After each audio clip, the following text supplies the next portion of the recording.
2024 ఎలక్షన్లో ఏ పార్టీకి ఎన్ని సీట్లు వస్తాయి అనుకుంటున్నారు సార్?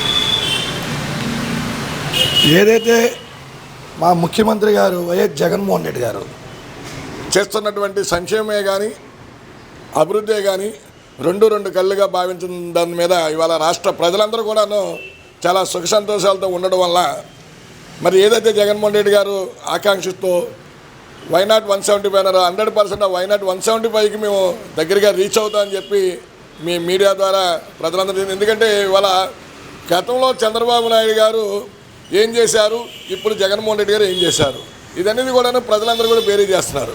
మీరు ఇప్పుడు చూస్తూనే ఉన్నారు. గతంలో చంద్రబాబు నాయుడు ఎన్నో హామీలు ఇచ్చి పుట్టదాఖలైనవి, దాదాపు 600 హామీలు ఇచ్చారు మేనిఫెస్టోలు. ఒక్క హామీ కూడా నెరవేర్చలేని దాఖలు ఉన్నది. మరి దాన్ని దృష్టిలో పెట్టుకునే జగన్మోహన్ రెడ్డి గారికి 151 సీట్లు మన 2019 ఎలక్షన్లో ఇవ్వడం జరిగింది. మరి 2019లో జరిగినటువంటి 151 సీట్లని 175 తీసుకెళ్లాలని ఒక సంకల్పంతో చేస్తున్న ఈ 4 ఏళ్ల ప్రభుత్వ తీరుని మీరు అందరూ కూడా గమనిస్తున్నారు. ఏ విధంగా ముందుకెళ్ళాలి, ఇంకా ఆ మిగతా 24 కూడా ఎందుకు ఇది అవ్వాలి, అది కూడా మనం కొట్టాలి, గెలవాలనే ఉద్దేశంతో ప్రజలకి ఎప్పుడు కూడా దగ్గరుంటూ సంక్షేమే కానీ అభివృద్ధి కానీ ప్రతి ఒక్క ఎమ్మెల్యేని అధికారంలో ఉంటూ కూడా ప్రజల్లోకి వెళ్ళాలి అని చెప్పి అనేకమైనటువంటి కార్యక్రమాలు రూపకల్పన చేసి ప్రజల్లోకి వెళ్ళడం, ప్రజలతో మమేకం అవడంతో ఇవాళ ప్రజలకు అందుబాటులో ఉన్నటువంటి ఎవరైనా ఉన్నారంటే అది వైఎస్ఆర్ కాంగ్రెస్ పార్టీ తప్ప ఏ పార్టీ కూడా ఇప్పుడు ప్రతిపక్షంగా ఉన్నటువంటి తెలుగుదేశం పార్టీ కానీ జనసేన కానీ ఎక్కడో కూడా ప్రజల్లో ఎక్కడో కూడా కనబట్ల.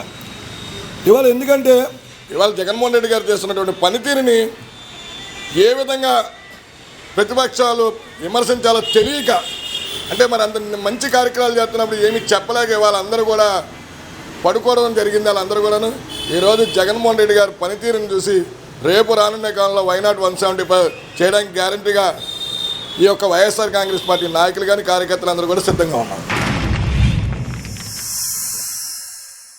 Like and subscribe Eagle Media Works.